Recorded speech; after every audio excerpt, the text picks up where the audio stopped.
Bienvenue sur Africa 24 dans cette nouvelle édition du QG Week-end. Voici les titres de l'actualité. L'opposition béninoise envisage de s'unir sous une seule et même bannière.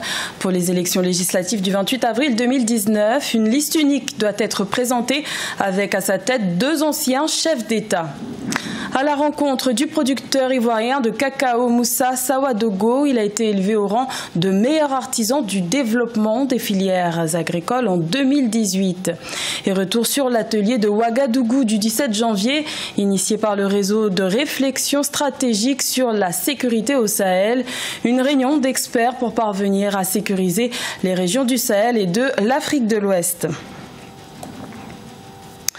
Mais tout d'abord, le Premier ministre burkinabé, Paul Kaba Thiéba, a présenté sa démission et celle de son gouvernement ce vendredi 18 janvier. Une démission acceptée par le chef de l'État, Roch-Marc Christian Kaboré. Paul Kaba Thiéba était en poste depuis janvier 2016, depuis la toute première équipe gouvernementale de Roch-Marc Christian Kaboré. Aucune explication n'a été donnée sur les raisons de cette démission, mais notons que sur le plan sécuritaire, le Burkina Faso est confronté à des attaques récurrentes contre les forces de défense et de sécurité.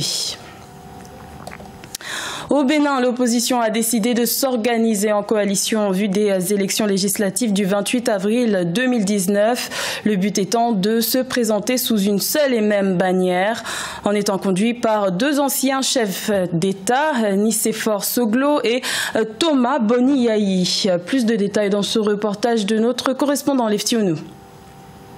La coalition pour la défense de la démocratie entend constituer un front unifié de l'opposition pour participer aux élections législatives du 28 avril 2019. Les partis, forces, mouvements et personnalités politiques engagés au sein de cette coalition ont pris des résolutions fermes à ce sujet ce 16 janvier 2019 au cours d'une sortie politique. C'était sous l'égide des anciens présidents de la République, Thomas Boniyahi et Nicéphore Soglo. C'est pour la liste unique.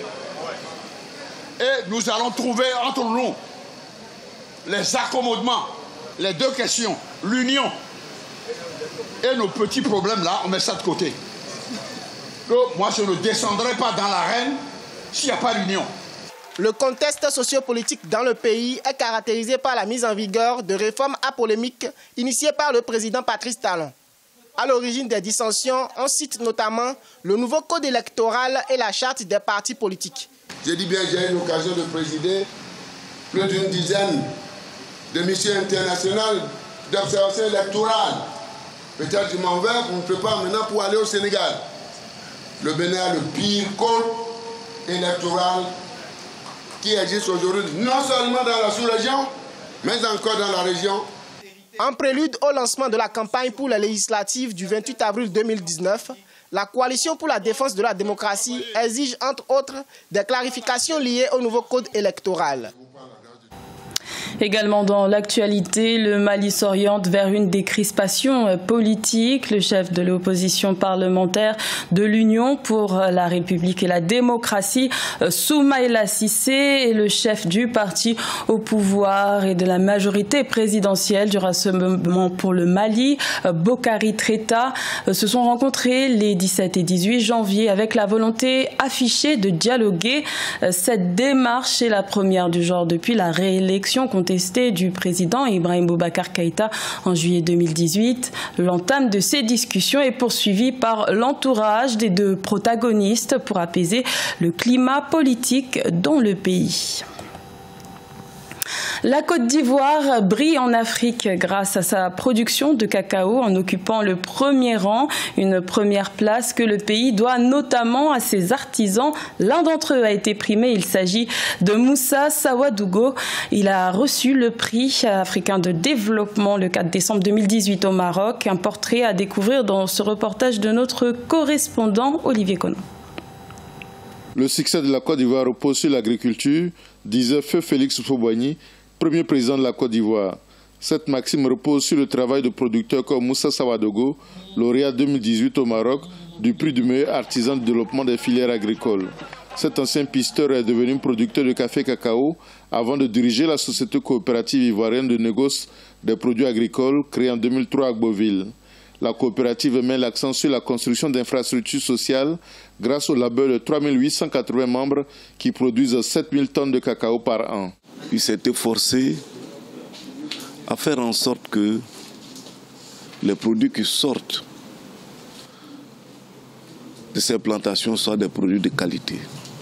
Mais il a essayé en même temps de penser à ceux qui l'entourent. Sawadogo Moussa construit des écoles, des centres de santé, il fait des fourrages.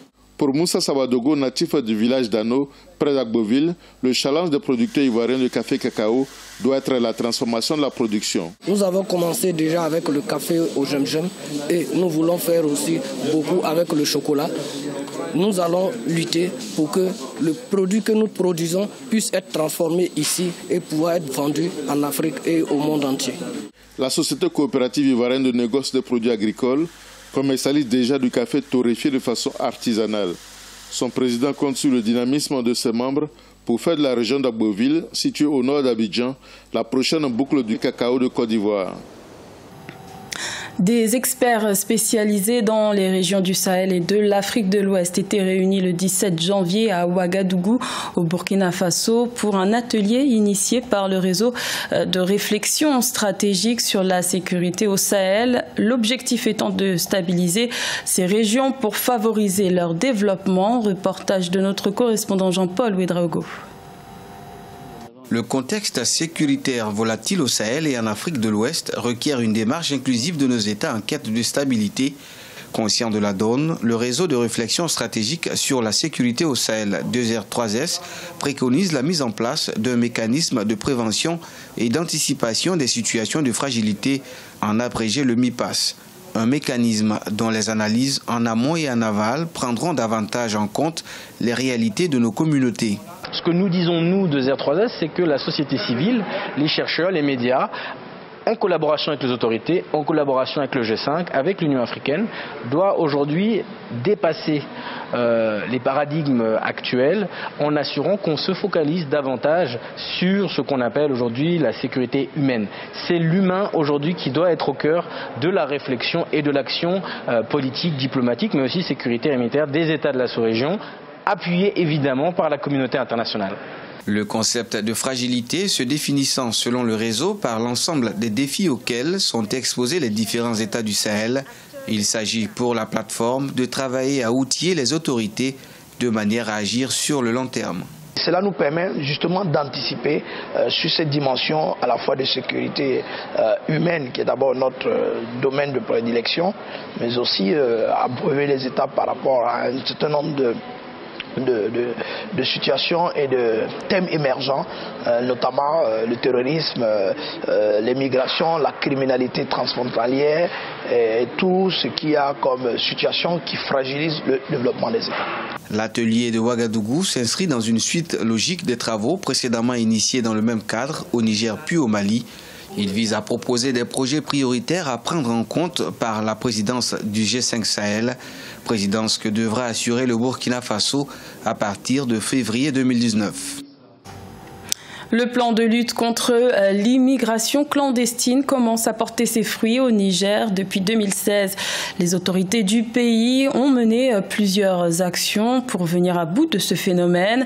Les résultats obtenus aujourd'hui sont salués par l'ensemble des partenaires étrangers. Ange Doménio. La crise migratoire est en passe de trouver une sortie définitive au Niger. Depuis 2016, le flux des migrants africains vers l'Europe a connu une chute drastique dans le pays. Un résultat qui a été rendu possible grâce aux efforts de lutte contre l'immigration irrégulière menés par l'État nigérien et ses partenaires étrangers. Le plan de lutte contre la migration soutenu par l'Union européenne a donné d'excellents résultats. Le flux de migrants qui passent par le Niger s'est réduit de 100 à 150 000 migrants par an avant 2016 à entre 5 et 10 000 migrants par an aujourd'hui. Pour venir à bout du phénomène de l'immigration irrégulière, les autorités nigériennes en appellent aux bailleurs de fonds pour soutenir les projets de développement. En effet, le manque de ressources subsidiaires est l'une des raisons qui poussent les migrants à se déplacer.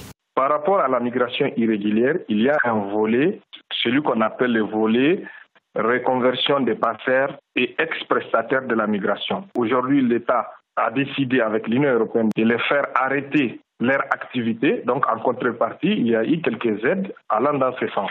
D'autres ont créé des restaurants, d'autres ont créé des ateliers de couture, d'autres pas mal d'activités. Selon des statistiques, environ 90% des migrants d'Afrique de l'Ouest passent par le Niger et la Libye pour gagner l'Europe. Plus de 80% de ce flux migratoire a été réduit depuis la mise en place d'un dispositif sécuritaire par les autorités nigériennes et européennes. Ce journal a été réalisé par l'ensemble de la rédaction. Merci de votre fidélité. L'information continue sur Africa 24.